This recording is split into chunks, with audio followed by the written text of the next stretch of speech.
술 한 잔에 오랜만에 만난 고교 동창 녀석들과의 허세 섞인 농담. 야, 너 아직 혼자냐? 이 나이에 진짜 외롭겠다. 뭐 외로운 거야. 어제 오늘 일이 아니니까. 도움이라도 부를까? 재미 좀 보자고. 야야, 뭔 도움이야. 그 나이에 무슨 진상짓이냐. 형님, 요즘 도우미는 다 다르다니까? 말 그대로 분위기 도우미야. 노래나 같이 부르고 얘기 좀 해주고. 처음엔 절대 안 된다고 하던 내가 결국 지갑에서 10,000원짜리를 꺼내 테이블에 내려놨다. 그래, 딱 한 명만 부르자. 분위기만 좀 살리고 말자고. 구독 버튼을 눌러주세요. 금빛 행운과 함께 감동적인 이야기를 들려드릴게요. 사연 시작합니다. 도우미는 생각보다 금방 도착했다. 문이 딸깍 열리는 소리에 본능적으로 고개를 들었는데 그 순간 내 심장이 진짜 멈췄다. 어두운 복도 사이로 조용히 걸어 들어오는 여인. 하얀 블라우스, 검정 치마. 그리고 그 얼굴. 10년이 지나도 잊히지 않는 그 이목구비. 잠결에라도 떠오르면 가슴을 쥐어뜯던 그 눈동자. 지영이었다. 내 전처 지영이. 지영아? 그녀는 눈을 마주친 순간에도 미동 하나 없었다. 오히려 차분했다. 그 어떤 말도 없이 그냥 내 앞에 와서 앉았다. 의자에 앉은 그녀는 테이블 위에 조용히 손을 올려놓고 나를 바라봤다. 아는 척하지 마. 여긴 일하는 곳이에요. 그 말에 난 아무 말도 못했다. 숨을 삼키는 소리만 방 안에 울렸다. 눈앞의 현실이 믿기질 않았다. 어떻게 이런 일이. 나는 지금 돈 주고 불러놓은 도우미가 내가 10년 전 사랑했고 함께 살았고 끝내 떠나보냈던 여자가 될 거라고는 상상도 못했다. 그녀의 손톱은 짧고 깨끗했다. 화장은 흐트러짐 없이 단정했고 어깨에 내려앉은 머리카락 한 올까지도 예전 그 모습 그대로였다. 그런데 눈빛이 달랐다. 예전의 지영이었다면 지금쯤 당황해서 눈을 피하거나 울음을 터뜨렸을 텐데 지금 내 앞에 앉은 이 여자는 단단했다. 마치 이런 상황이 익숙하다는 듯이 그녀는 노래책을 펴들며 물었다. 뭐 부르실래요? 순간 내가 꿈을 꾸고 있나 싶었다. 지영이가 내가 돈을 내고 부른 도우미가 지금 내 앞에서 아무렇지 않게 노래를 부르려 하고 있었다. 머리가 핑 돌았다. 왜 말을 안 하지? 왜 아무렇지 않지? 그녀에게 묻고 싶은 게 너무 많았다. 왜 여기 있냐고. 왜 이런 일을 하고 있냐고. 왜 나한테 말을 안 했냐고. 그런데 그 순간 문득 10년 전 그녀가 떠날 때 남긴 편지 한 줄이 떠올랐다. 당신은 아무것도 몰라요. 맞다. 나는 정말 아무것도 몰랐던 거다. 그녀가 왜 떠났는지, 그녀가 그때 어떤 고통 속에 있었는지, 그녀가 왜 지금 이 자리에서 이런 일을 하고 있는지. 난 정말 하나도 몰랐다. 그날 밤 노래방 문은 다시 닫혔고 내 가슴 속 닫혔던 무언가가 다시 열렸다. 다시는 마주할 일 없을 거라 믿었던 그녀가 다시는 볼 수 없을 거라 생각했던 그 눈빛이 내 앞에서 아무렇지 않게 나를 바라보고 있었다. 난 그날 모든 걸 잃었다. 그리고 어쩌면 모든 걸 다시 시작하게 됐는지도 모른다. 지영이와 처음 만난 건 비 오는 봄날이었다. 내 나이 33. 커피 한 잔 사 마실 여유도 없던 시절. 편의점 삼각김밥으로 하루를 버티던 내게 지영이는 처음으로 다정한 물음을 건넨 사람이었다. 여기 커피 괜찮아요. 그냥 한 잔 드셔보세요. 카페에서 아르바이트를 하던 그녀는 내가 늘 창가 자리에 앉아 고개 숙이고 있는 걸 기억하고 있었던 거다. 말투도 조용했고 웃는 얼굴도 수줍었다. 그런데 이상하게 마음이 끌렸다. 첫사랑처럼 순수하진 않았지만 그만큼 깊게 파고들었다. 데이트는 늘 소박했다. 비 오는 날엔 편의점 비닐우산 하나로 둘이 붙어 다녔고 주말이면 도시락 싸서 한강에 앉아 맥주를 나눴다. 지영이는 늘 나를 먼저 생각했다. 출근길 도시락에 메모까지 챙겨주던 여자. 내가 말 한마디 없이 집에 들어와도 등 뒤에서 팔을 감싸며 물어주던 여자. 힘든 하루였어. 오늘은 말 안 해도 돼. 그냥 같이 있자. 결혼은 조용하게 했다. 예식장은커녕 친구 몇 명 불러서 밥 한 끼 먹고 사진 한 장 남긴 게 전부였다. 지영이는 그마저도 감격해하며 울었다. 그땐 몰랐다. 그녀가 울던 이유가 감사함보다 미안함이 더 컸다는 걸. 살림은 빠듯했다. 결혼 후 몇 달 지나지 않아 다니던 직장에서 권고사직을 당했고 퇴직금은 월세 밀린 집세와 카드값으로 순식간에 사라졌다. 그때부터였던 것 같다. 우리가 부부가 아니라 생존자처럼 느껴졌던 게. 나는 자존심이 강했다. 밥상이 초라해질수록 침묵은 길어졌고 지영이의 웃음은 점점 줄어들었다. 하지만 그녀는 끝까지 내 편이었다. 내게 말하지 않은 채 몰래 파트타임 아르바이트를 시작했고 냉장고 안을 채우기 위해 스스로 아끼고 또 아꼈다. 그녀의 손등엔 멍이 늘어갔고 한겨울에도 얇은 점퍼 하나 걸친 채 새벽 일터로 나갔다. 나는 그걸 보고도 모른 척했다. 그냥 나만 조용히 있으면 이 시기도 지나가겠지. 그게 가장 큰 착각이었다. 어느 날 집에 돌아와 보니 부엌 식탁 위에 놓인 이혼 서류 한 장. 그 위엔 작은 메모가 붙어 있었다. 당신은 착한 사람이에요. 하지만 나와 함께 살아갈 순 없어요. 그녀는 그렇게 떠났다. 감정 폭발도 원망도 없었다. 마지막까지 나를 미워하지 않았다. 그게 더 무서웠다. 그 후 나는 그녀가 떠난 집에서 혼자 밥을 지어 먹고 혼자 잠들었다가 혼자 깨어났다. 단 한 번도 그녀의 소식을 들은 적이 없었다. 일부러 찾지 않았다. 그녀가 사라진 이후의 삶을 나는 감당할 자신이 없었다. 그리고 지금 그녀가 다시 내 앞에 나타났다. 이름도 말투도 바뀐 채 돈을 받고 도우미로 내가 모르는 삶을 살았고 내가 감당하지 못한 고통을 안고 아무렇지 않게 노래 부를까요? 라며 웃고 있었다. 그날 이후 그녀와의 시간들이 내 머릿속에서 지워지지 않는다. 지영이의 말 한마디, 웃음 한 줄, 그녀의 뒷모습까지도 마치 꿈처럼 내 가슴을 때린다. 사실 그날 노래방에 가기로 한 건 처음부터 내 뜻은 아니었다. 내가 다니는 회사는 중소기업 중에서도 한참을 버티는 쪽에 속하는 회사다. 월급은 빠듯하고 사람은 빠르게 바뀐다. 그나마도 나처럼 쉰 줄이 가까운 직원은 팀장이 아닌 이상 점점 그림자처럼 지내게 된다. 새로 들어온 영업과장이 어느 날 말하더라. 차장님, 한잔 하시죠. 저번에 점심 사주셨잖아요. 순간 좀 뭉클했다. 누군가 나를 챙긴다는 게 그렇게 낯설 줄은 몰랐다. 그날따라 술이 부드러웠다. 오랜만에 듣는 칭찬, 차장님 같은 분이 왜 아직도 여기 계세요? 하는 말에 괜히 기분이 들뜨기도 했다. 나도 내가 왜 아직 있는지 모르겠네.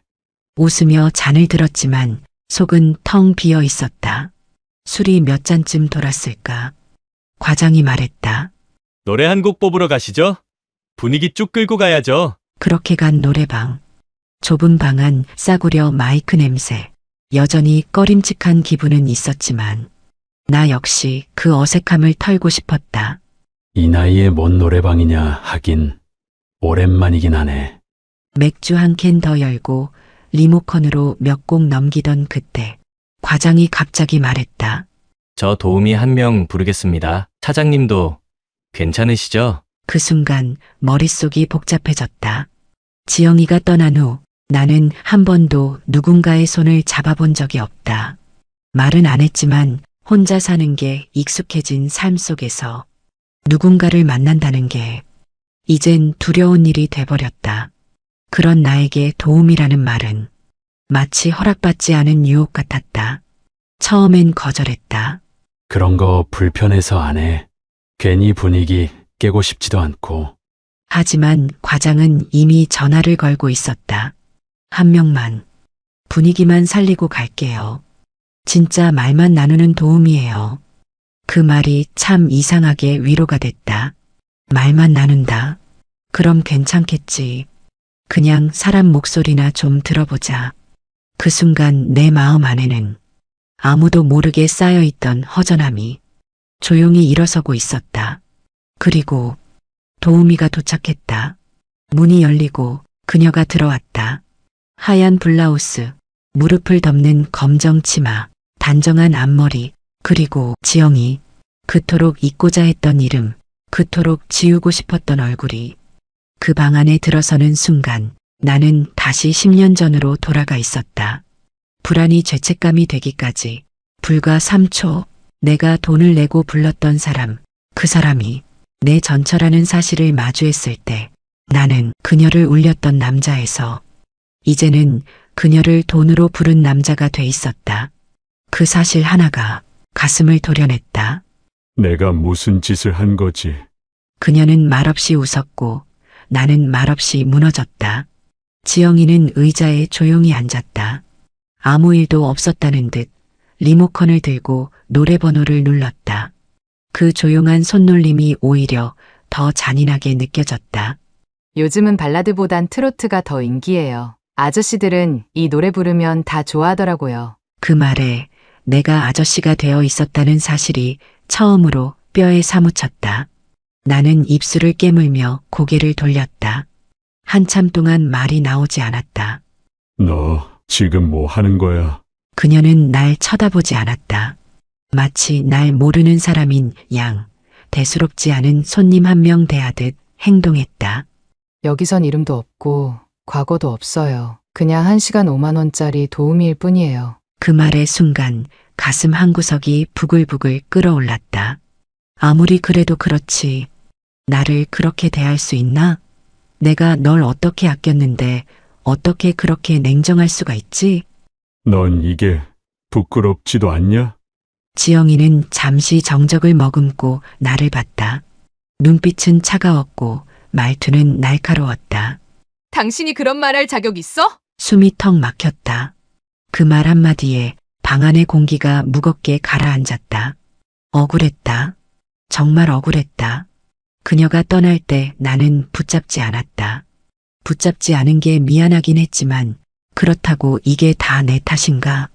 나는 최선을 다했다고 믿었고 그녀는 아무런 말도 없이 사라졌고 이혼 서류엔 단 한 줄뿐이었다. 당신은 아무것도 몰라요. 근데 지금 그녀는 날 향해 자격 없다고 했다. 그래, 난 몰랐어.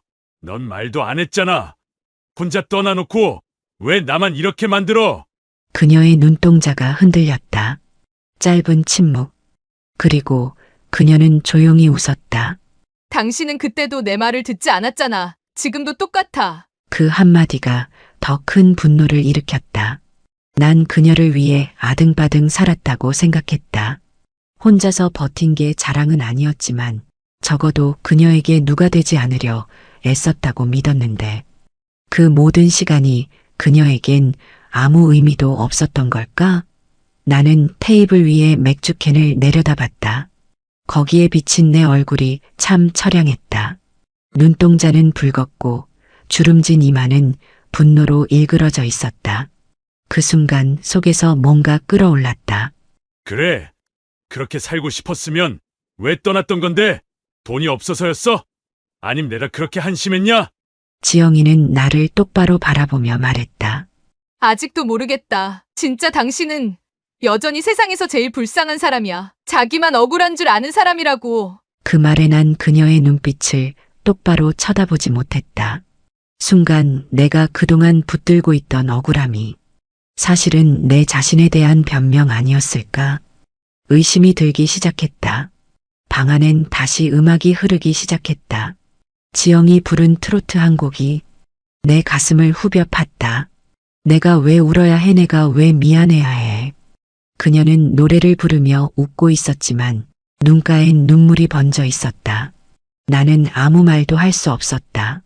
노래가 끝났을 땐 방 안 공기가 얼어붙은 것 같았다. 지영이는 리모컨을 내려놓고 조용히 컵에 물을 따랐다. 물 따르는 그 손이 어딘지 모르게 떨리고 있었다. 그녀의 옆모습을 바라보는데 문득 그 얇은 손목이 눈에 들어왔다. 예전에도 마른 편이었지만 지금은 뼈마디가 도드라지고 팔꿈치 근처에 검붉은 멍자국이 선명했다.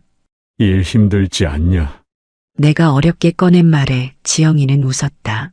힘든 게 뭐예요? 누구한테는 밥값이고 누구한테는 생존인데. 그녀는 자신을 생존자라 표현했다. 그 단어 하나가 마치 날 한 대 후려치는 듯했다. 그때서야 내가 봤다. 그녀의 눈 아래 짙은 다크서클, 피부를 가리려 덧발린 두꺼운 화장, 그리고 비어있는 왼손 약지. 나는 이제야 그녀가 지영이 아니라 지연으로 살아가는 이유를 조금 알 것 같았다. 왜 말 안 했어? 이렇게 된 거 나한텐 말했어야지.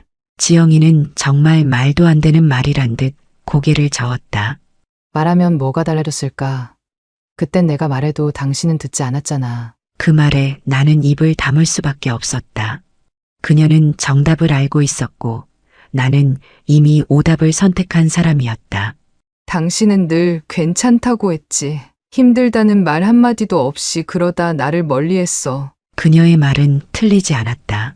나는 그때 상처받기 싫어서 기댈 수 없어서 혼자 견디는 게 익숙하단 핑계로 그녀를 점점 밀어냈다.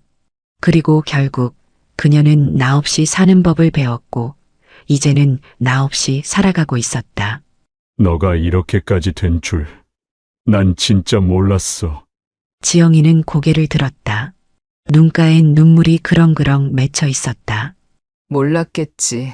당신은 언제나 당신 자신만 힘든 줄 알았으니까. 그녀는 그렇게 말한 뒤 마이크를 내려놓고 조용히 숨을 들이켰다. 그리고 덧붙였다. 이 일 안 하고 싶어요. 근데 살려면 해야 하니까. 그 말이 어찌나 뼈를 때리던지 나는 그 자리에서 고개도 들지 못한 채 그녀의 얼굴을 외면했다. 그녀는 울지 않았다. 하지만 나는 가슴이 미어져 울고 있었다. 이게 내가 원했던 재회일까? 10년을 지나 우리가 다시 만난 자리가 이런 곳일 줄은 몰랐다. 그녀는 차가웠고 나는 무너졌다. 그리고 이제 막 진짜 이야기가 시작되려 하고 있었다.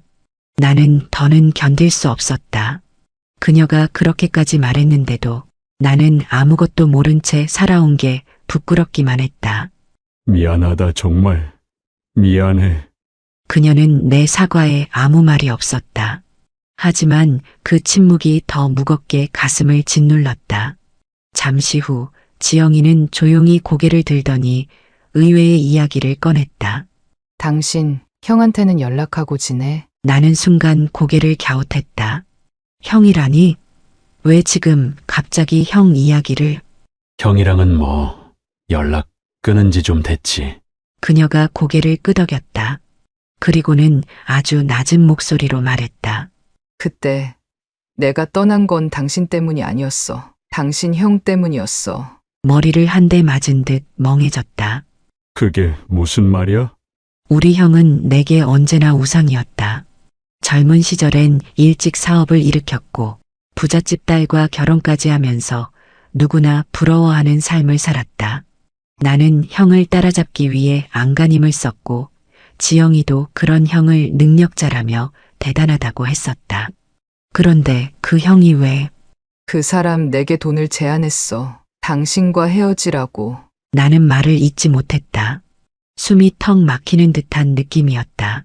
당신 회사를 인수하려던 형한테 당신이 방해된다고 했어. 가족이 얽히면 감정이 개입된다고. 나는 숨을 삼켰다. 그때 내가 다니던 회사는 인수합병 때문에 혼란스러웠고 결국 난 구조조정을 이유로 잘렸었다. 그게 형 때문이었다고? 내가 거절하니까 그 사람은 내 이름으로 대출을 받았어. 그걸 회사에 흘렸고 나는 순식간에 직원들 사이에서 사모님의 도둑년이 됐지. 나는 손이 떨렸다. 전혀 몰랐던 이야기. 지금 처음 듣는 너무나 무서운 진실. 그래서 떠난 거야. 당신은 아무것도 몰랐고 난 당신을 지키려면 사라지는 수밖에 없었어. 그녀는 내게서 등을 돌렸다. 더 이상 말을 하지 않았다. 나는 입술을 깨문 채 무엇을 어떻게 되묻고 어떻게 사과해야 할지 알 수가 없었다. 형은 나에게 성공한 형, 항상 잘난 형, 의지하고 싶었던 형이었다. 하지만 지영이에겐 인생을 무너뜨린, 그리고 우리를 갈라놓은 이유였던 거다. 지금 내 앞에 앉은 지영이는 단순히 가난해서 외로워서 떠난 여자가 아니었다. 그녀는 나를 지키기 위해 자신을 망가뜨린 여자였다. 나는 그 사실을 10년이 지난 지금에서야 알게 됐다. 그럼 그땐 왜 말 안 했어? 말해봤자 당신이 믿지 않았을 테니까. 그녀의 말에 더 이상 할 말이 없었다. 그녀가 떠난 이유는 내가 아니라 내 곁의 사람이었다. 그리고 그 진실을 나는 너무 늦게 알았다. 나는 그대로 자리에서 일어났다. 마이크며 컵이며 테이블 위에 있는 것들이 전부 손에 걸렸다가 삐끗거릴 만큼 두 손이 떨렸다. 그걸 지금 말하냐? 지영은 아무 대꾸도 하지 않았다. 그게 더 화가 났다. 10년이다. 10년을 아무 말 없이 날 원망하게 놔두고 지 혼자 다 짊어지고 떠나. 넌 왜 항상 혼자 결정하냐? 내가 얼마나 바보처럼 살아왔는지 알아? 나는 지금껏 지영을 원망하며 살았다. 그녀가 날 버렸다고 생각했고 도망쳤다고 믿었다. 근데 그게 다 날 위한 일이었다니. 그럼 난 뭐가 되는데?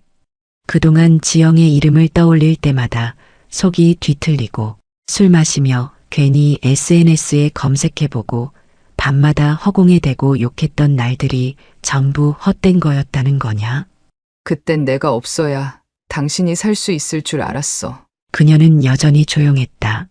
오히려 내가 난리를 치는 사이 그녀는 슬픈 사람처럼 보이지 않았다. 그것마저 얄미웠다. 그래서 이런 일까지 하게 된 거야? 그 자식한테 그렇게 당하고도 왜 혼자 다 짊어지고 살아? 지영은 고개를 숙였다. 그 말엔 어느 정도 인정의 기색이 섞여 있었다. 당신이 알게 되면 미워할까봐. 그녀의 말에 속이 뒤집혔다. 그래서 날 그렇게 무시했어? 그깟 형 하나한테 당하고 남편한테 말도 못한 채 도망친 게 그게 희생이야? 지영의 눈이 커졌다. 그제야 처음 그녀의 입꼬리가 떨리기 시작했다. 내가 도망쳤다고? 그래, 맞아. 근데 당신은 단 한 번도 나한테 왜? 라고 묻지 않았잖아. 나는 잠시 멈칫했다. 그 말이 가슴에 박혀서 빠지지 않았다. 생각해보면 정말 그랬다. 지영이 떠났을 때 나는 이유를 묻지 않았다. 묻는 게 겁났고 애써 그래, 너도 지쳤겠지 하며 내 감정만 들여다보며 살았다. 나는 늘 피해자였다. 그녀의 부재 앞에서 그게 더 편한 선택이었다. 내가 떠난 그날 당신은 아무 말도 안 했어. 문 앞까지 나갔는데도 딱 한 번만 가지 마 했으면 나 안 갔어. 그 말이 날 무너뜨렸다. 그녀가 기다렸다는 거다. 내가 붙잡아 주길. 근데 난 입을 꾹 다물고 뒤돌아서 버렸다. 그 순간 그녀가 눈물을 흘리기 시작했다. 10년 동안 참고 있던 게 이제야 터지는 듯 목을대가 떨리며 한숨처럼 흐느낌이 쏟아졌다. 그때 내가 얼마나 무서웠는지, 얼마나 외로웠는지 당신은 절대 모르겠지. 그녀의 눈물에 내 분노는 차츰 식었다. 그 자리에 앉아 나는 아무 말도 하지 못했다. 처음으로 지영의 감정을 있는 그대로 바라보았다. 나는 그녀가 떠난 이유보다 그녀가 돌아온 이 순간이 더 아팠다. 모든 게 다 늦어버린 이 상황 속에서 우린 서로를 마주보고 있었지만 그 사이엔 10년이라는 시간이 놓여 있었다. 붙잡을 수도 돌릴 수도 없는 시간. 그녀는 눈물을 닦지도 않았다. 그저 고개만 숙인 채 숨소리만 가늘게 떨릴 뿐이었다. 나도 말이 없었다. 우린 그렇게 말없이 앉아 서로를 마주보고 있지도 못한 채 낡은 조명 아래 그림자처럼 웅크리고 있었다. 그러다 지영이 조심스레 말을 꺼냈다. 사실 당신한텐 말 못했던 게 하나 더 있어. 그녀는 천천히 아주 천천히 말을 이었다. 당신, 그때 아이 가졌던 거 기억하지? 나는 순간 멍해졌다. 그 말은 내 가슴속 가장 깊숙이 묻어뒀던 기억을 끄집어냈다. 지영이 임신했다던 날. 나는 평소처럼 무덤덤하게 받아들였고 기뻐할 틈도 없이 회사 일로 날이 새던 나날. 그러다 갑자기 유산됐다는 말만 남기고 그녀는 병원에서 퇴원했고 그 후론 다시 그 이야기를 꺼내지 않았다. 나는 그저 그렇게 흘려보냈다. 무뎌진 감정으로 그저 안타깝다고만 생각하며. 설마 그 아이가? 지영은 고개를 끄덕였다. 그 눈에 어린 슬픔이 더 짙어졌다. 그 아이 살아있어. 나 혼자 키웠어. 숨이 멎는 줄 알았다. 10년. 그 오랜 세월 동안 나는 내 아이가 세상 어딘가에 살아있다는 사실도 모른 채 그저 술에 절어 원망 속에만 살아왔다. 왜 그걸 지금에서야? 지영은 입술을 꾹 다물었다. 말하면 당신이 무너질 것 같았어. 그리고 난 이미 자격이 없다고 생각했어. 그녀의 손이 떨렸다. 그 손으로 혼자 아이를 안고 겨울을 나고 밤새 울었을 거라는 상상이 눈앞을 가득 채웠다. 나는 무너졌다. 가슴 한복판이 찢어졌다. 내가 아버지였단 사실보다 그 사실을 이제야 안 나 자신이 너무나 한심했다. 이제라도 내가 뭘 해야 할까? 지영은 잠시 침묵하다가 작은 목소리로 대답했다. 이름이 현우야. 올해 9살. 곧 10번째 생일이야. 그 이름 내가 지어주겠다고 했던 이름이었다. 갑자기 눈물이 터졌다. 그날 이후 처음으로 나는 소리 없이 울었다. 그 아이 나 닮았어? 지영은 살짝 웃었다. 아주 슬프고도 아름다운 웃음이었다. 웃을 때 입꼬리가 당신처럼 올라가. 속상한 일 있어도 말 안 하는 것도 당신 닮았고. 그 말에 나는 또 한 번 울었다. 한참을 그렇게 눈물로 시간을 흘린 뒤 지영이 조심스레 일어섰다. 이제 가야 해. 이 방에서 오래 있으면 더 힘들어져. 나는 그녀를 붙잡을 수 없었다. 아니, 붙잡지 못했다. 그녀는 문 앞에서 잠시 멈췄다. 그리고 돌아서며 마지막으로 말했다. 현우는 당신이 어떤 사람인지 모르게 키웠어. 그 애가 당신을 원망하지 않게 내가 다 안고 살았으니까. 그녀가 문을 열고 나갔을 때 방 안은 싸늘했다. 그리고 나는 그 자리에 멍하니 앉아 다시 닫힌 문만 바라보고 있었다. 그녀가 나간 뒤 나는 한참 동안 움직이지 못했다. 마치 방 안의 모든 시간이 멈춘 것 같았다. 노래방 리모컨에 불은 꺼졌고 창문도 없는 작은 방 안은 내 안의 허무와 절망으로 가득했다. 현우. 입에 대고 그 이름을 몇 번이나 되뇌었다.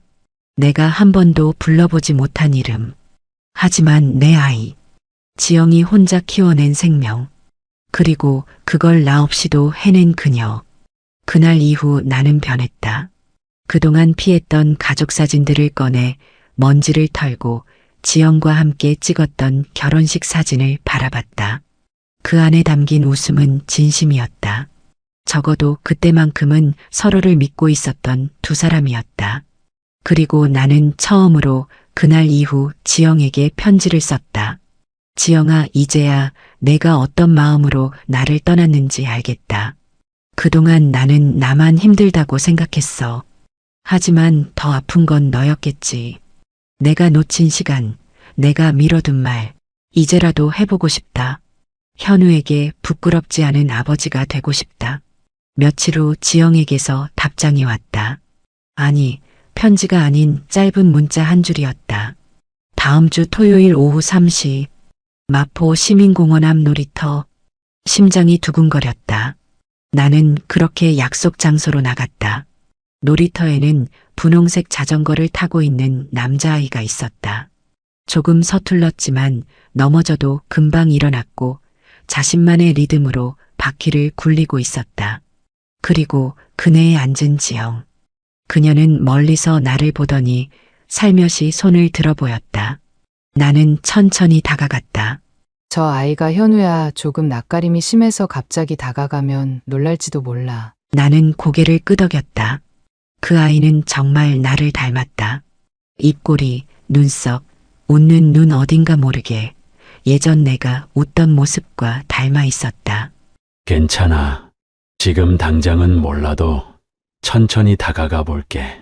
지영은 아무 말 없이 한참을 내 얼굴을 바라보았다. 그리고 말했다. 이제야 우리가 사람처럼 얘기하네. 그녀와 나는 다시 시작하진 않았다. 하지만 이제는 서로의 지난 시간에 대해 이해하게 되었다. 그녀는 희생이 아니라 선택을 했던 거고 나는 원망이 아니라 후회를 안게 된 거다. 그리고 그 중심엔 현우가 있었다. 아이의 웃음소리가 멀리서 들렸다. 그 소리에 지영도 나도 같이 고개를 돌려 바라봤다. 그 순간 나는 알 수 있었다. 우리는 끝난 게 아니라 이제야 서로를 마주 본 거라는 걸. 그날 이후 나는 매주 토요일마다 마포 시민공원으로 향했다. 처음엔 멀리서 보기만 했다. 현우가 놀이터에서 뛰노는 모습을 지영 옆에 앉아 바라봤고, 그 다음 주엔 과자를 사갔고, 그 다음 주엔 그림책을 함께 읽었다. 아이도 점점 나를 경계하지 않게 됐다. 어느 날은 내 무릎에 앉기도 했고, 어느 날은 내 손을 잡고 아이스크림을 사러 가자고 했다. 그리고 그날 밤 나는 혼자 울었다. 행복해서가 아니라 뒤늦게 알게 된 죄책감과 너무 늦게 와버린 미안함 때문에 지영은 여전히 도우미 일을 하고 있었다. 이 일도 이제 곧 그만둘 거야. 현우가 크면서 자꾸 물어보거든. 엄마는 밤마다 왜 나가? 하고. 나는 아무 말 하지 않았다. 다만 조용히 고개를 끄덕였고 다음 주부터 그녀 대신 마트 야간 청소 아르바이트를 시작했다. 그게 나의 방식이었다. 작은 방식이었지만 조금씩 그녀 곁에 서는 일이기도 했다. 겨울이 왔다. 놀이터에 눈이 내렸고 현우는 내 등에 엎여 졸고 있었다. 아저씨는 아빠처럼 따뜻해요. 그 말에 나는 숨을 멈췄다. 지영은 나를 바라봤고 말없이 고개를 끄덕였다. 우리는 아무 약속도 하지 않았다. 하지만 눈빛으로 알 수 있었다. 이제야 서로를 이해하고 서로의 상처를 껴안을 수 있게 된 거라고. 나는 이제 후회하지 않는다. 왜냐하면 현우가 있고 지영이 살아있고 그리고 나도 조금씩 다시 살아가고 있기 때문이다. 지금 생각하면 그날 아침은 너무 평범했어요. 그냥 친구 따라 단 하루 나들이 나간 것뿐이었는데 근데 왜 그날 이후 제 삶이 완전히 바뀌게 된 걸까요? 묻지마 관광. 이름부터 수상했죠. 어딘지도 모른 채 따라간 그 버스 안에서 낯선 남자 하나가 제 시선을 끌었습니다. 그 남자 이상하게 익숙했어요. 분명 처음 보는 얼굴인데 그 눈빛 어딘가에 오래된 무언가가 담겨 있었죠. 그리고 도착한 리조트, 그리고 그가 내민 한 통의 편지. 그 순간 저는 알았어요. 이건 단순한 여행이 아니었다는 걸. 왜 하필 그 남자가, 왜 그날이었을까요? 묻지마 관광에 담긴 충격적인 반전이었죠. 아무도 없는 거실에 들어섰을 때 가장 먼저 들려온 건 내 발소리뿐이었다. 남편을 떠나보내고 난 후 이 집은 단 한 번도 조용하지 않았던 침묵으로 가득했다. 저는 이경자, 올해 62입니다. 남편은 5년 전 뇌출혈로 갑작스럽게 세상을 떠났습니다. 정말 아무 예고도 없었어요. 아침엔 평소처럼 나갔는데 병원에서 전화가 왔을 땐 이미 그날 이후 제 일상은 완전히 바뀌었습니다. 아니, 바뀌었다기보단 멈췄다고 해야 맞겠네요. 아침에 눈을 뜨면 먼저 보이던 건 텅 빈 옆자리였습니다. 손을 뻗으면 닿는 건 차가운 이불 끝뿐. 혼자 앉은 식탁에서 먹는 밥맛은 그냥 의무였고요. 텔레비전을 켜도 뉴스든 드라마든 웃을 일이 없더라고요. 무엇보다도 힘들었던 건 하루 종일 한마디도 하지 않는 날이 많아졌다는 거예요. 사람하고 눈을 마주치는 일조차 없으니까 말도 점점 줄어들더라고요. 우리 집은 이제 너무 조용합니다. 아니, 조용하다 못해 무섭게 느껴질 때도 있어요. 남편 옷이 걸린 옷장, 그 흔적 하나하나가 아직 그대로인데 말이죠. 그걸 치우면 정말 끝일 것 같아서요. 자식들은 각자 출가해서 바빠요. 가끔 전화 오죠. 엄마 밥은 챙겨 드세요? 그 한마디면 고마우면서도 다시 고요가 밀려옵니다. 그 짧은 대화가 끝나고 나면 텅 빈 집안에 혼자 있는 제 모습이 더 크게 느껴져요. 사실 시간을 어떻게 보내야 할지 몰라요. 시장에 갔다가 은행에 들렀다가 슈퍼에 한 바퀴 돌고 나면 아직 오후 3시, 해가 지려면 한참 남았는데 그 시간이 참 숨막히게 느껴집니다. 그럴 때면 텔레비전 볼륨을 크게 틀거나 라디오를 켜놓고 괜히 집안을 어슬렁거려요. 그래도 사람 목소리가 들리면 조금은 덜 외로운 것 같아서요. 그런 저에게 정말 예상치 못한 전화 한 통이 걸려왔습니다. 바로 그 친구 정영숙 씨였죠. 고등학교 동창인데 몇 년 전에 남편을 먼저 떠나보냈고 그 후로도 나름 잘 지내고 있는 사람입니다. 활동적이고 사람 만나는 걸 좋아하는. 경자야, 이번 주말에 뭐해? 나랑 같이 어디 좀 가자. 그냥 그 말 한마디였습니다. 어디 가자는 건지 누구랑 가는 건지 말도 안 했는데 말이죠. 저요? 당연히 처음엔 거절했죠. 내가 뭐 그런 데를 가. 나 안 가. 집에 있을래. 근데 그 친구 가만히 안 있더라고요.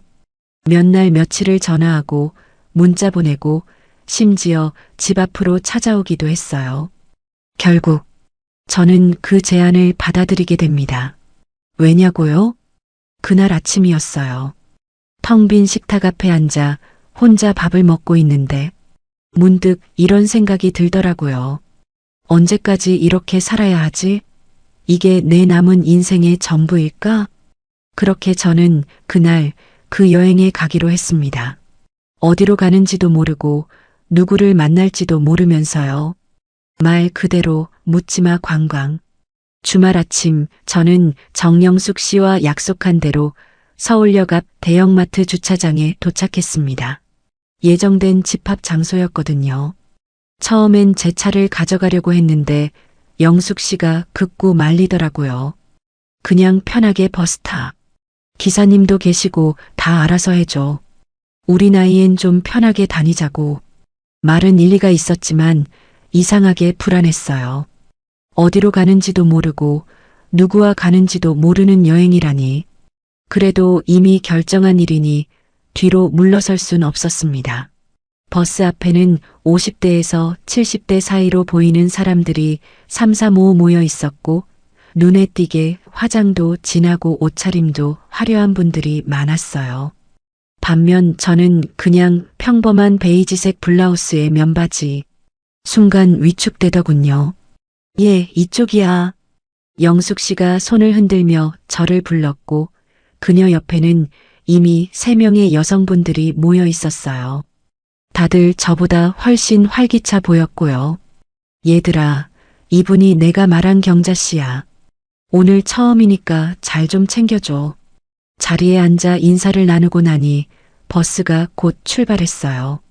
사회자처럼 보이는 남자가 마이크를 들고 웃으며 말했죠. 자, 어르신들.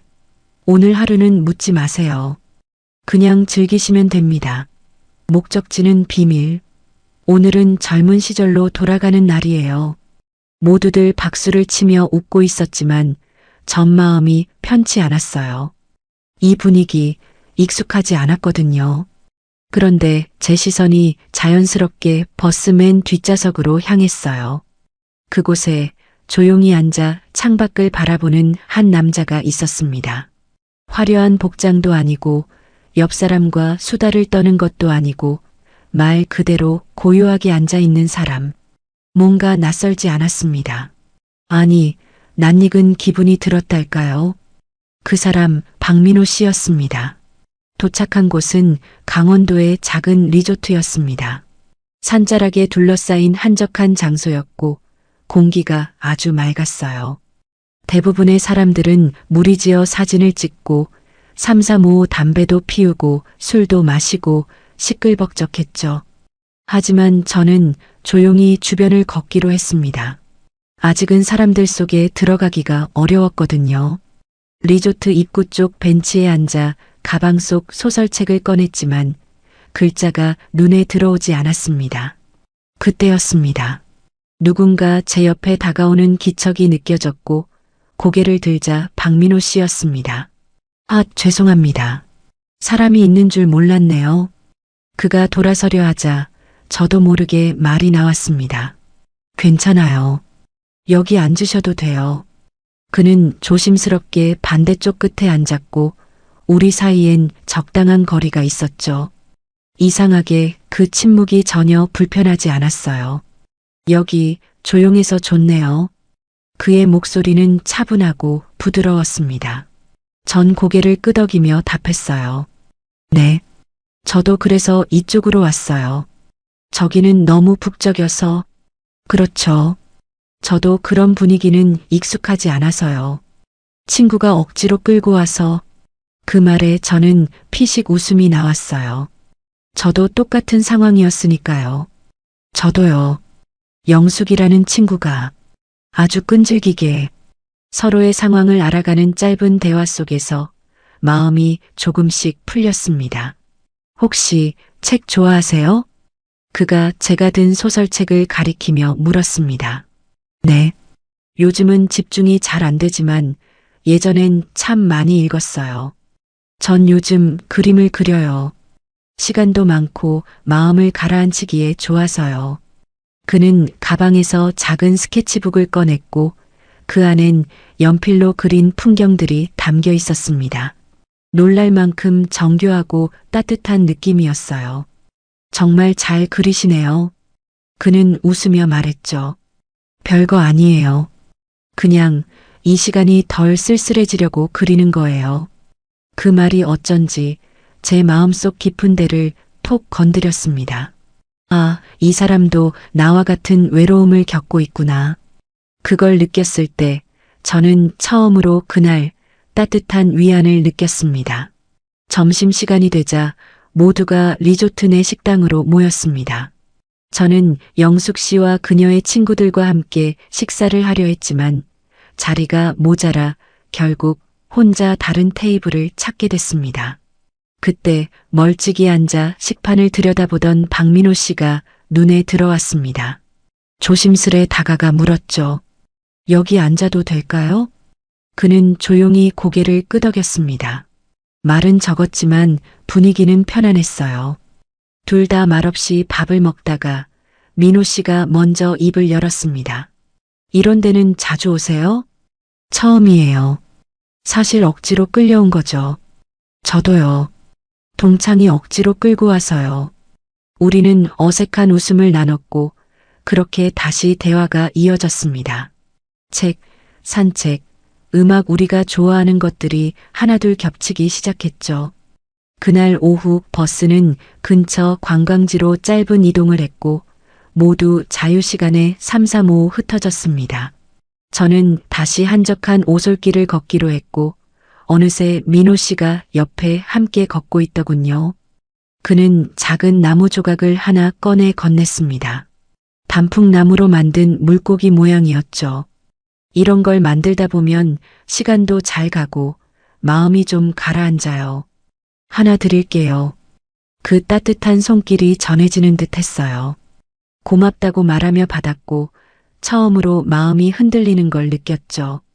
그런데 그날 저녁 영숙 씨가 제게 다가와 조용히 말했습니다. 경자야, 혹시 그분 이름이 박민호 맞아?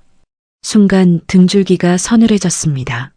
어떻게 알았냐고 묻자 영숙 씨가 말했습니다. 우리 남편 생전에 내 남편 성진 씨랑 자주 만난 사람이 그 이름이었어. 박민호. 건축 관련해서 뭘 같이 했던 것 같다고 했었거든. 기억나?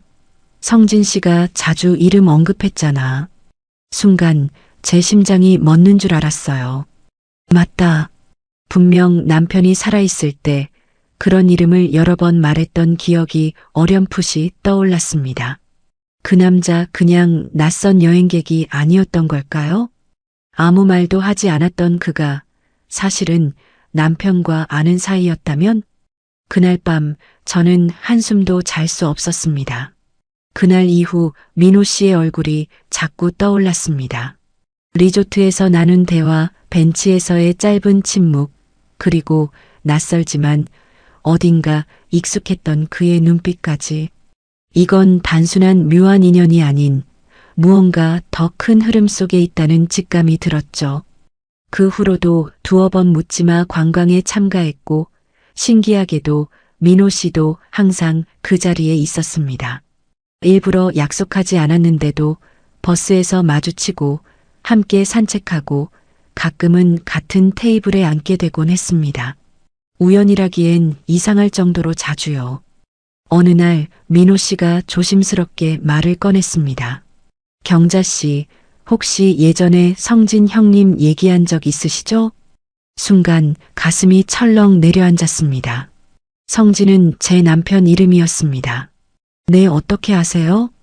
그는 잠시 머뭇거리더니 한 장의 사진을 꺼냈습니다. 젊은 시절의 남편과 나란히 찍은 사진. 그리고 그 옆에는 지금의 민호 씨가 있었습니다. 저 성진 형님이랑 대학 동기였습니다. 그리고 마지막까지 연락을 주고받았던 사람이기도 해요. 충격이었습니다. 이런 이야기를 이제서야 하다니. 왜 지금껏 말하지 않았던 걸까요? 왜 이제야 말하세요?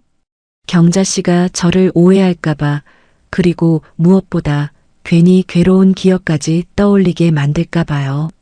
그의 표정엔 진심이 담겨 있었고 저는 더 이상 아무 말도 할 수 없었습니다. 그저 사진을 바라보며 오래된 기억들과 복잡한 감정들이 뒤섞이는 걸 느꼈죠. 그날 밤 집에 돌아와 남편의 낡은 앨범을 꺼냈습니다. 그리고 정말 있었습니다. 젊은 시절의 민호 씨가 남편과 나란히 웃고 있는 사진 속에. 이건 단순한 만남이 아니었습니다. 저는 이제 진실을 마주해야만 했습니다. 남편과 민호 씨, 그리고 그 두 사람 사이에 얽힌 어떤 이야기 말입니다. 며칠 뒤 저는 서울 집으로 돌아왔습니다. 여행이 끝났지만 마음은 계속 리조트에 남아 있었죠. 집안은 전보다 더 고요했고 그 침묵은 이번엔 조금 다르게 다가왔습니다. 생각할 것이 많았으니까요. 그날 이후 박민호 씨와는 전화로 몇 번 안부를 나누었습니다. 짧은 통화였지만 그의 목소리는 여전히 따뜻했고 차분했습니다. 그러던 어느 날 그에게서 편지가 한 통 도착했습니다. 겉봉엔 제 이름이 또박또박 적혀 있었죠. 조심스럽게 봉투를 뜯자 정갈한 글씨로 적힌 2장 분량의 편지가 나왔습니다. 경자 씨, 망설이다 결국 이렇게 글을 씁니다. 사실 성진 형님과 저 사이에는 단순한 친구 이상의 연결이 있었습니다. 그는 제게 가장 존경하는 사람이었고 저를 동생처럼 아껴주었죠. 병세가 악화되기 전에 마지막으로 만났을 때 그는 저에게 한 가지 부탁을 남겼습니다. 그 순간 제 손끝이 떨리기 시작했습니다. 편지를 읽는 눈동자도 흔들리고 있었고요. 내가 떠난 뒤 경자가 혼자 너무 힘들진 않을까 걱정된다.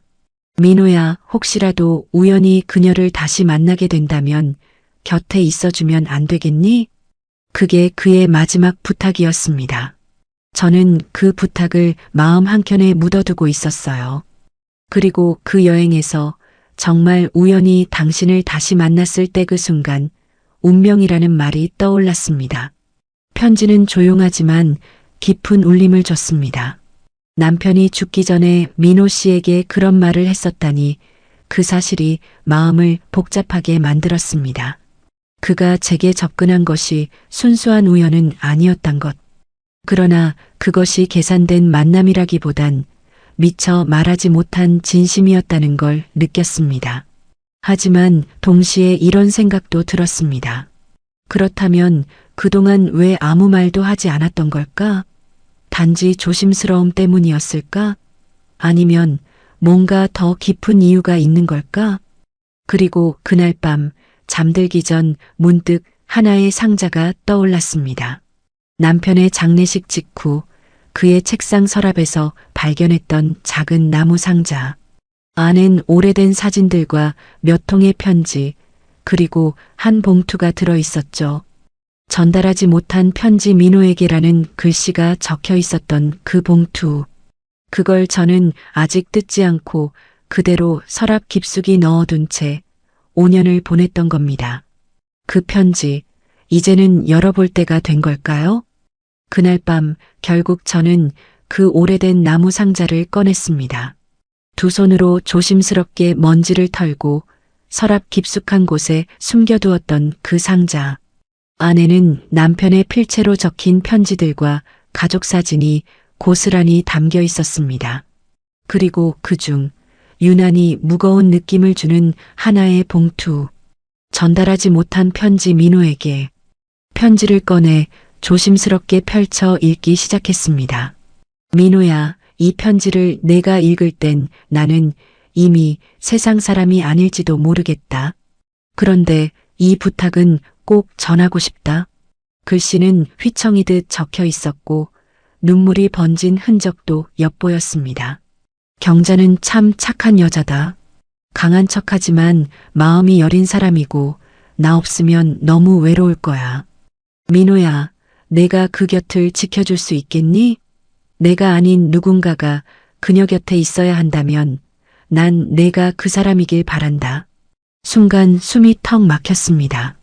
남편이 생전에 민호 씨에게 아예 나 대신 곁을 지켜달라는 유언을 남겼다는 사실. 이건 단순한 부탁이 아니라 유언장 같은 문장이었어요. 내 죽음이 그녀를 더 갉아먹지 않게 따뜻한 사람 곁에서 남은 삶을 웃으며 살게 해줘. 넌 그런 사람이잖아. 민호야, 부탁한다. 편지를 내려놓고도 한참 동안 움직일 수 없었습니다. 눈물이 볼을 타고 흐르는데도 닦을 생각조차 들지 않았어요. 이 모든 걸 민호 씨는 알고 있으면서 단 한마디도 하지 않았던 거예요. 다음 날 저는 전화를 걸었습니다. 박민호 씨에게요. 우리 만날 수 있을까요?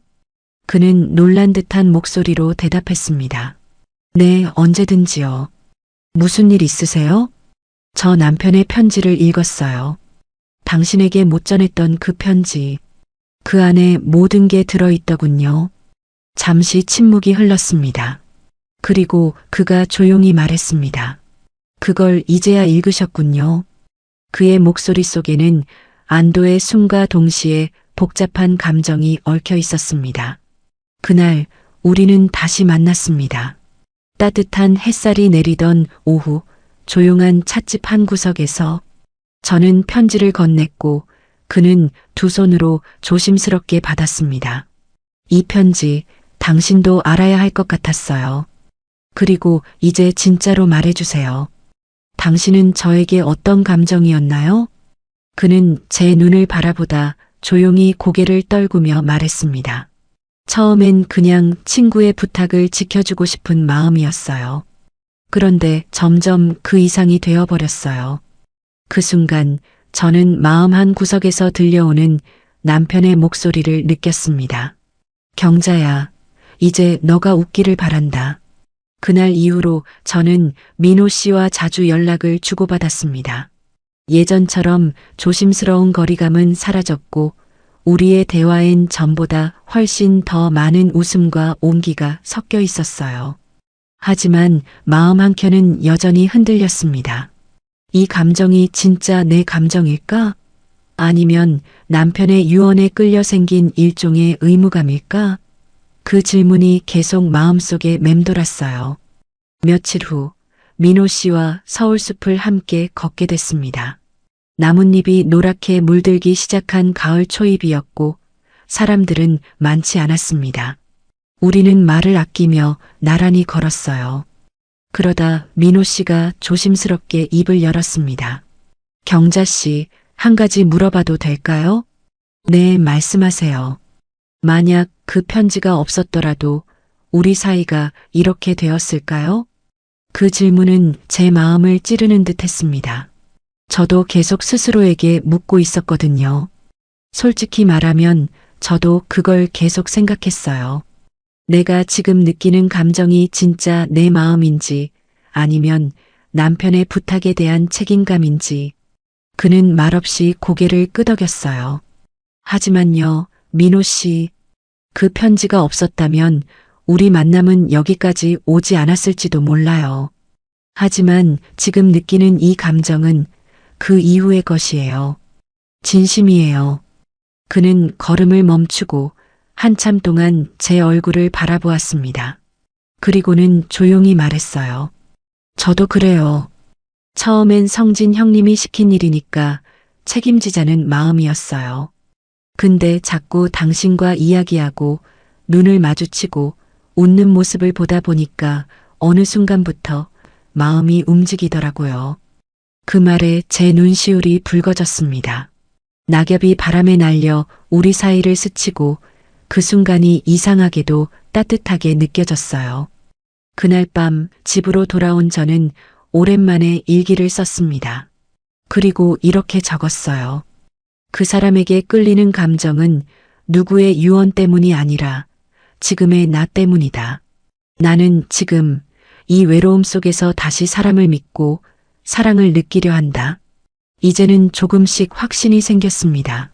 남편이 제게 남긴 건 미련이나 의무가 아니라 새로운 삶으로 나아가도 된다는 허락이었음을, 그리고 그 새로운 길에 민호 씨가 함께 있어도 좋겠다는 마음이요.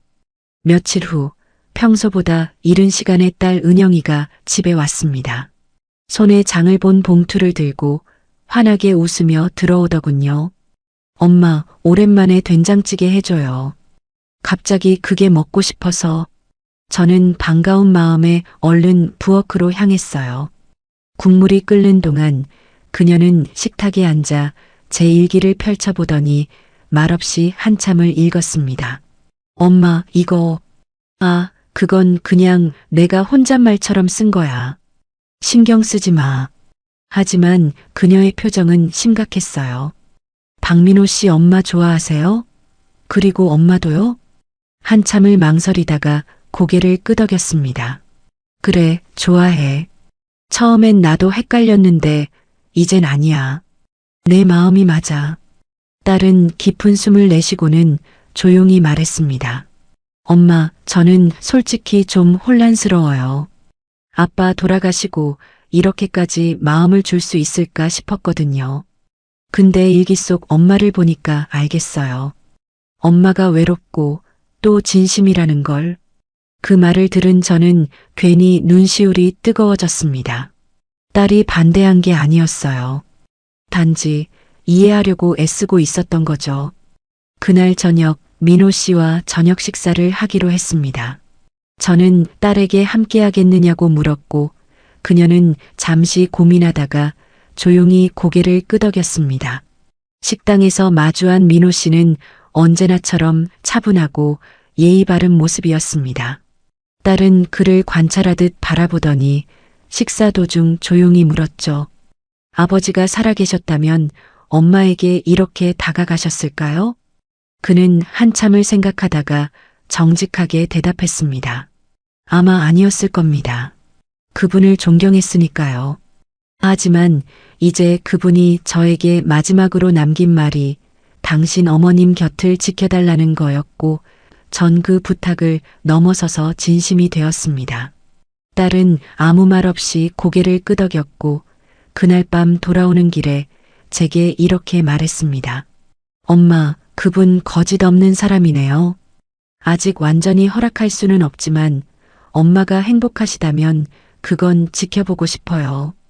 그 말을 듣고 저는 처음으로 민호 씨와의 관계를 내 가족 안으로 받아들이는 미래를 상상할 수 있게 됐습니다. 그 길은 쉽지 않겠지만 이제 저는 그걸 감당할 용기도 조금씩 생기고 있었어요. 딸 은영이와의 대화가 어느 정도 정리된 뒤 며칠 후 아들 진호가 집에 찾아왔습니다. 오랜만에 보는 아들은 퇴근 후라 피곤해 보였지만 눈빛은 어딘가 단단해 보였어요.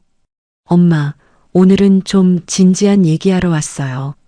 그 말에 저도 자세를 고쳐 앉았습니다. 순간 혹시 민호 씨와의 관계를 반대하려고 왔나 싶어 마음이 철렁 내려앉았죠. 엄마, 박민호 씨 제가 알아요. 예전 아버지 장례식 때도 뵀고요. 사실 그때부터 알고 있었어요. 아버지의 친구셨다는 것도요. 뜻밖의 말에 저는 순간 말을 잇지 못했습니다.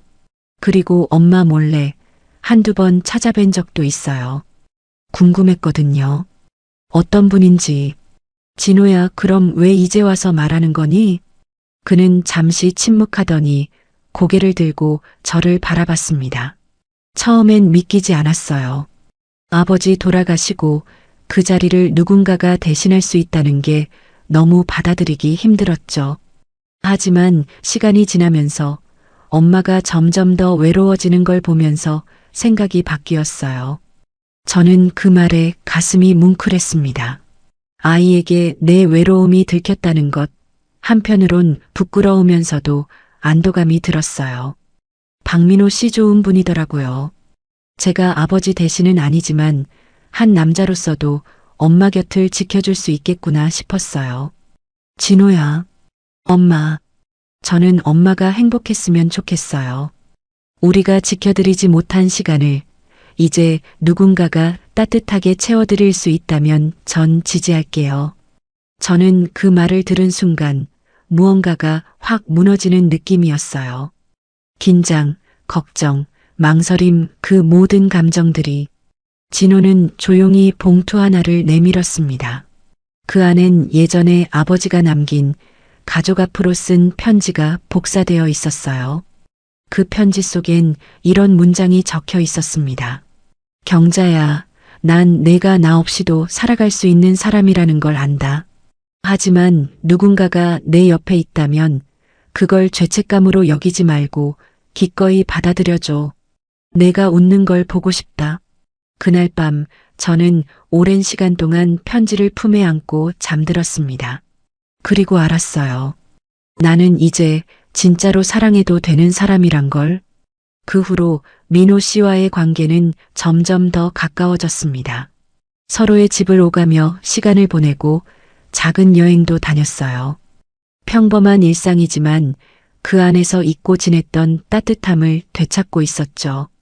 그러던 어느 날 전화 한 통이 걸려왔습니다. 번호를 보니 낯선 지역 번호였어요. 전화를 받자마자 들려온 목소리는 낮고 굵었지만 어딘가 차가웠습니다. 이경자 씨 맞으시죠? 저는 박민호 씨와 과거 사업을 함께 했던 사람입니다. 드릴 말씀이 좀 있습니다. 순간 가슴이 철렁 내려앉았습니다. 민호 씨와 관련된 이야기는 이제 다 알고 있다고 생각했는데 아니었어요. 약속 장소는 을지로의 허름한 찻집이었습니다. 기다리고 있던 중년 남성은 저를 보자마자 명함을 건넸습니다. 작은 건축회사의 대표였고 과거 민호 씨와 몇 년간 함께 일했다는 사람이었습니다. 죄송하지만 제가 이 얘기를 꼭 해야 할 것 같아서요. 박민호 씨가 예전에 한번 크게 잘못된 투자를 하신 적이 있습니다. 그 일로 인해 제 회사도 큰 피해를 봤고요. 저는 멍한 얼굴로 그의 말을 들었습니다. 민호 씨가 그런 일을 겪었다고는 한 번도 말하지 않았거든요. 그 일 이후로 박 씨는 업계에서 사실상 손을 뗐습니다. 사적으로도 여러 사람이 다쳤고 저는 아직도 그 일에 대한 원망이 큽니다. 이 말씀드리는 건 혹시라도 또 다른 피해가 생기지 않기를 바라는 마음에서입니다. 그 말은 제 가슴에 깊은 금을 냈습니다. 민호 씨가 나와 함께할 준비를 하면서 왜 그토록 조심스럽고 조용했는지 이제야 이해가 되더군요. 그는 과거의 상처와 실수를 짊어진 채 누구에게도 부담을 주고 싶지 않았던 거예요. 집으로 돌아오는 길 마음이 너무 복잡했습니다. 그동안 우리가 쌓아온 시간들이 흔들리는 듯했고 동시에 그가 얼마나 많은 것을 감추고 있었는지에 대한 서운함도 밀려왔어요. 하지만 그날 밤 민호 씨에게 사실을 물었을 때 그는 숨기지 않았습니다. 그래요. 사실입니다. 당신에게 말하고 싶었지만 괜히 겁이 났어요. 이 모든 게 무너질까봐. 그의 눈빛에는 변명도 회피도 없었습니다. 오히려 깊은 반성과 두려움이 담겨 있었죠. 그날 저는 아무 말도 하지 않았습니다. 다만 그의 곁에 앉아 조용히 손을 잡았을 뿐이었죠. 모든 사랑이 완벽할 수는 없습니다. 하지만 상처를 마주하고도 서로를 붙잡을 수 있다면 그건 진짜 사랑이 아닐까요? 며칠 동안 민호 씨와의 연락을 끊었습니다. 무언가를 정리하고 싶었어요. 그의 과거를 알게 된 뒤 마음속엔 실망과 안타까움이 엉켜 있었죠. 하지만 동시에 그런 진실을 감추려 하지 않은 그의 용기에도 마음이 흔들렸습니다. 고요한 밤 그의 편지가 도착했습니다. 손글씨로 정성스럽게 적힌 봉투를 여는 손끝이 떨렸습니다. 경자 씨, 당신을 만나고 나서 저는 다시 누군가를 진심으로 걱정하고 생각하게 됐습니다. 제 과거는 사라질 수 없지만 그 과거 속에서 제가 배운 건 진실된 감정은 절대 숨길 수 없다는 겁니다. 편지를 다 읽은 뒤 저는 결심했습니다. 나도 진심을 지키고 싶다고. 며칠 후 다시 민호 씨를 만났습니다. 낙엽이 수북이 쌓인 공원의 벤치에서 우리는 마주 앉았습니다. 그는 미안한 눈빛으로 조심스럽게 제게 물었어요. 이제 나를 봐도 예전처럼 웃을 수 있을까요? 저는 대답 대신 조용히 그의 손을 잡았습니다. 당신은 예전에도 나를 속이지 않았고 지금도 거짓 없이 내 앞에 있어요. 나 그걸 믿어요. 그의 눈에 눈물이 맺혔습니다. 서로를 바라보며 긴 시간 동안 말없이 앉아 있었습니다. 하지만 그 침묵은 따뜻했고 편안했습니다. 그날 이후 우리는 다시 조심스럽게 함께 걷기 시작했습니다. 매주 일요일마다 함께 점심을 먹고 오후엔 산책을 하며 지난 한 주를 나누었습니다. 사람들은 그를 다시 보기 시작했고 저 역시 더 당당해졌습니다. 과거는 우리를 묶는 족쇄가 아니었습니다. 오히려 그 상처들이 우리를 더 깊이 이해하게 만들었죠. 민호 씨도 더 이상 과거에 갇히지 않았고 저 역시 더 이상 그를 의심하지 않았습니다. 다시 쌓는 신뢰는 처음보다 더 단단했고 더 깊었습니다. 이제 우리 둘은 서로에게 가장 믿을 수 있는 사람이 되어가고 있었습니다. 그날도 평소처럼 민호 씨와 점심을 먹고 산책을 하던 오후였습니다. 늦가을 햇살이 부드럽게 내리쬐고 낙엽이 바스락거리는 길을 함께 걷고 있었죠. 경자 씨, 그가 걸음을 멈추고 저를 바라보았습니다. 그의 눈빛은 언제보다 진지했고 어딘가 결심한 듯 보였습니다. 혹시 우리가 함께 사는 건 어떨까요? 그 한마디에 저는 심장이 철렁 내려앉는 듯한 기분이 들었습니다. 결혼이라는 말은 하지 않았지만 그 의미는 분명했어요. 단순한 동행을 넘어선 인생을 함께 하자는 이야기. 갑작스럽게 들릴지 모르겠지만 요즘 들어 집에 혼자 돌아가면 그 적막이 너무 크게 느껴집니다. 경자 씨가 없으면 하루가 너무 길어요. 저는 아무 말도 하지 못한 채 그저 민호 씨의 얼굴을 바라보았습니다. 너무 고맙고 따뜻하면서도 한편으론 두려웠어요. 다시 누군가와 함께 산다는 것, 모든 일상을 나눈다는 것, 그건 쉬운 일이 아니니까요. 그는 제 손을 잡고 조용히 말을 이었습니다. 나는 성진 형님이 남긴 말보다 지금 당신과 함께하고 싶은 내 마음을 더 믿고 있어요. 그래서 묻는 거예요. 당신도 같은 마음이라면 우리 함께 살아보지 않겠어요? 그날 밤 저는 오래도록 잠을 이루지 못했습니다. 그의 제안이 너무 갑작스럽기도 했고 마음 한켠의 두려움도 여전했어요. 하지만 동시에 설렘과 기대도 분명히 존재하고 있었습니다. 다음 날 햇살이 부엌 창문을 통해 조용히 들어오던 아침, 저는 전화를 걸었습니다. 민호 씨, 어제 말이에요. 저도 같은 마음이에요. 함께 살아봐요. 천천히 서로를 배려하면서 전화기 너머에서 들리는 그의 숨소리가 미세하게 떨렸습니다. 그리고는 짧은 대답. 정말 고마워요, 경자 씨. 그렇게 우리 인생의 새로운 장이 시작되었습니다. 동거를 시작한 첫 달은 평온했습니다. 아침에 눈을 뜨면 누군가 함께 있는 기쁨, 식탁을 사이에 두고 마주 앉아 웃을 수 있는 여유. 그런 소소한 일상이 우리를 따뜻하게 감쌌죠. 하지만 세상은 우리처럼 단순하지 않았습니다. 동네 사람들의 시선, 친구들의 반응, 심지어 몇몇 가족들의 간섭까지. 시간이 지날수록 그 시선이 점점 무겁게 느껴졌습니다. 엄마, 동네에서 수군거리는 사람들 신경 쓰이지 않으세요? 딸 은영이가 조심스럽게 물었습니다. 처음엔 그랬지. 근데 지금은 안 그래. 중요한 건 내가 어떻게 사느냐지 남들이 뭐라 하느냐가 아니니까. 그 말은 제 자신에게도 하는 말이었습니다. 민호 씨 역시 직장 동료였던 몇몇 친구들의 묘한 반응에 상처를 입은 적도 있었지만 그는 점점 더 단단해졌습니다.